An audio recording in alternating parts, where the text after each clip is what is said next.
Hey all, Taylor here, and in today's video I have three older Zen processors. I have a Zen 2 3700X, a Zen 3 5800X, and a Zen 4 7800X 3D. And as you might know, Zen 5 is out. That's AMD's 9000 series processors, and it is a brand new release, so you're not going to really find it on the used market right now. But you can find these on the used market for pretty affordable prices. So I wanted to see how well do these older Zen processors stack up when paired with a 4080, which is what I have here in my Fractal Torrent. I'm going to be testing all these with the 4080 graphics card, and I do have the air cooler in there with the two 180mm fans up front. I'm going to be testing this with my Alienware MW3 which is my 4K OLED monitor, and I just want to see how these processors stack up against 4K gaming, because they might be a very affordable alternative. So let's go ahead and check it out. Before we get started here with the video, I just want to say that this video is not sponsored and everything here was funded with my own money. So if you want to show your support, hit that like button and subscribe. We're going to kick things off with the 3700X, which is the oldest processor in the bunch. This is Zen 2. It was originally released in 2019. It is an 8-core, 16-thread CPU. All of these processors are 8-core, 16 threads. It has a 65-watt TDP and 32 megabytes of cache. And it's also compatible with DDR4 RAM. I'm pairing the 3700X with the Asus TUF Wi-Fi Plus motherboard. It is an X570 platform, which means that it is one of the first AM4 motherboards to be released. It does not have BIOS flashback, so if you are purchasing this used, be sure that you double check the version number, because you will not be able to flash the BIOS to support Zen 3 processors, the 5000 series, if you were to put a chip in there and you had an older BIOS. You would need a 3000 series chip to do so, so just be aware of that. I'll be using Corsair Vengeance DDR4 3200 megahertz RAM. This is dual channel RAM and there is 32 gigabytes of it. I will be cooling the 3700X and all these CPUs with the Cooler Master Hyper 212 Halo Black. This has got to be like the 20th edition of this cooler, very popular air cooler. That's what's going to be cooling these CPUs today. All of these configurations are going to be using the same X-Data SSD. It is a 1TB SSD, and it will have the same version of Windows on it for all three of these processors.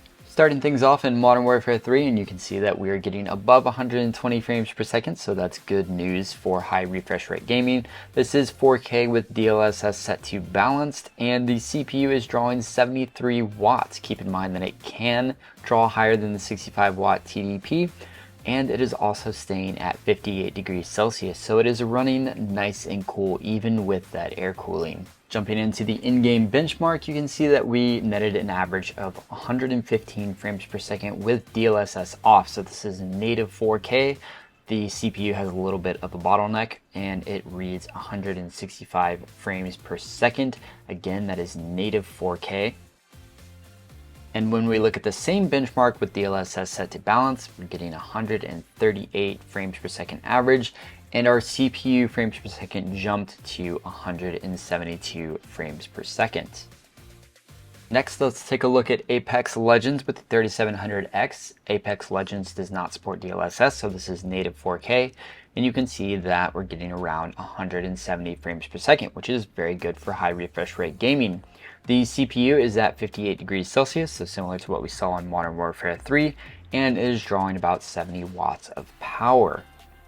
And last but not least, we have Cyberpunk 2077 running with DLSS on at 4K. Again, it is set to the balance mode, getting around 70 frames per second, so not quite high refresh rate gaming. The CPU is drawing about 75 watts, and it is up to 60 degrees Celsius, so Cyberpunk is stressing it out a little bit more. And once we get to the in-game benchmark for Cyberpunk, you can see that it is reading an average of 75 frames per second. Pardon the overlay there, I forgot to take it down. And this is with DLSS on.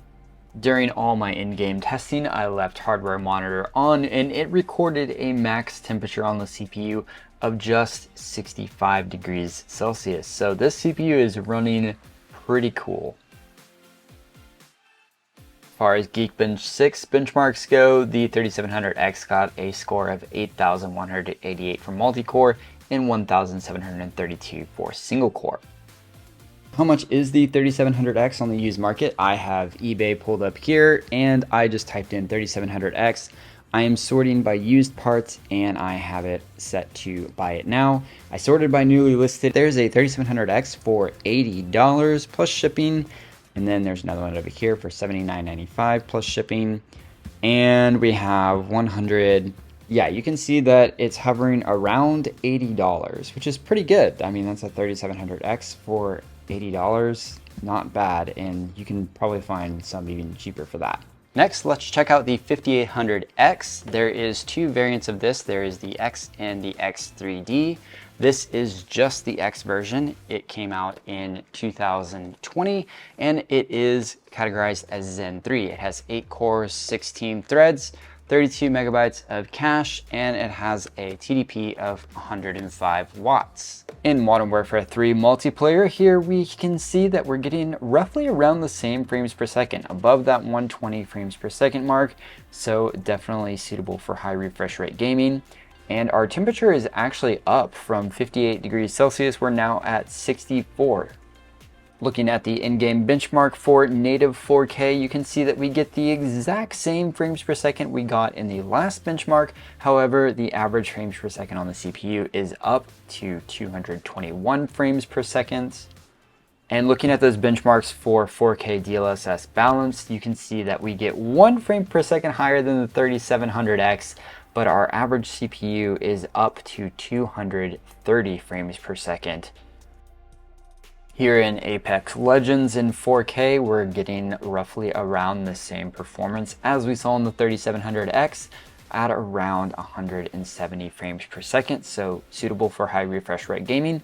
We are running at about 62 degrees Celsius, which is not that much hotter than the 3700X, and we're drawing 98 watts of power. And in Cyberpunk, looks like we're getting around 80 frames per second, which is up from the 3700X. It's running at about 67 degrees Celsius, so a little hotter as well. And we're drawing about 100 watts of power in these high intense situations. Looking at the Cyberpunk benchmark for 4K DLSS, getting 77 frames per second. So it is a little bit higher than the 3700X, but not by much. In terms of temperature, we see a big difference here compared to the 3700X because it was running at 75.5 degrees Celsius during all those game sessions. For Geekbench 6, we're getting 8,916 on multi-core and 1,947 on single core, which is just a little higher than the 37X was. Searching for the 5800X on eBay, again, I'm sorting by buy it now, and I have it set to used, and I'm sorting the list by newly listed. And just looking at some of them here, there is one for 170, there's one for 130, and scrolling down, there was one for, $149.99. and 170. So this varies. Oh, here's one for 142. So this looks to be around the $150 mark for the 5800X. And last but not least, let's check out the 7800X 3D. So there are two variants of this. There's the 7800X and the 7800X 3D. This is the 7800X 3D. So we're deviating from our scheme here a bit, but this is an 8-core, 16-thread processor. It came out in 2023, and it is categorized as Zen 4. Now, unlike the other processors, this has 96 megabytes of RAM. That is thanks to that 3D cache. And it has a TDP of 120 watts. Since this is a Zen 4 processor, it has shifted to the AM5 platform, so we'll be using a new motherboard with this, which is the Aorus B650 Elite AX from Gigabyte. This is a fantastic motherboard, and this processor only supports DDR5, so I'll be using this G-Skill Trident Z5. and it is also 32 gigabytes, so there's no difference there between the systems. In Modern Warfare 3 multiplayer, we're getting a huge jump with nearly 200 frames per second. Looks like it's averaging around 200 frames per second with that 7800X3D running at 57 degrees Celsius, so a little cooler than all the rest of the processors as well, and pulling 44 watts, which is insane. So less power, less heat, and we're getting more frames per second. In the in-game benchmark for native 4K, you're getting 117 frames per second, so 2 frames per second higher, but look at that average frames per second on the CPU at 418 frames per second. That just goes to show you how much runway this CPU has in native 4K.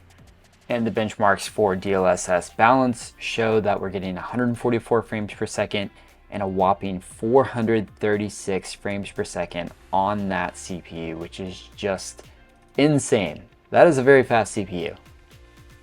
Looking at in-game footage at 4K on Apex Legends, this time getting up to that 200 frames per second mark, so almost getting the full frames per second to achieve the full refresh rate of this monitor, or to take advantage of the full refresh rate on this monitor. Getting very close. Looks like we're hitting 70 degrees Celsius and also drawing 49 watts of power. In-game in Cyberpunk, getting around 85 frames per second, so a little higher than what we were getting before, hovering around 60 degrees Celsius, which is on par with what we've seen so far, and drawing about 45 watts of power. For the in-game benchmark, we got 89 frames per second, which is the highest we've achieved so far. This is with DLSS on and 4K resolution. The temperature being reported for the max temperature during those gaming sessions is 77.9 degrees Celsius, so higher than we've had before. This is the hottest running chip so far. With Geekbench 6, you can see we're getting massively more performance with the 7800X3D with 14,644 multi-core score and 2,672 single core. Looking for the 7800X3D on eBay, I have it filtered by buy it now and used and sorting by newly listed. And these prices are going to be a little higher than the rest because this is a little bit of a newer processor, but it looks like there's one here for $484. Let's see, this one is $364. That is a pretty good deal. I got one for $344, $400. Okay, so it looks like, say like $375 is the average that you'd find for the 7800X3D. $375. That's pretty discounted from the retail. Here's all three of the CPUs kind of summed up into one table, where the Modern Warfare 3 in-game benchmarks are at the top, one for the average frames per second, and then the one below it is the raw CPU frames per second, followed by the Cyberpunk in-game demo, the max CPU that was achieved during testing of all games, Geekbench 6 multi and single core performance, the estimated eBay price, which will fluctuate given the market value, and then a value score, which is something that I kind of devised, where I gave an 8 to the 3700X because of its low price, and the performance is not all that different than the 5800X. And then the 7800X3D has a value score of 7, whereas it has a much bigger jump in terms of performance in-game and multi-core and single-core performance, but it is much more expensive. Hopefully this gives you an idea of what it's like to live with older Zen processors in 2024. Thank you so much for watching. Let me know what you think of all these in the comments below. If you made it this far in the video, thank you so much. Hit that like button if you liked it. Subscribe if you want to see more. Thank you so much for watching, and I'll see you in the next one.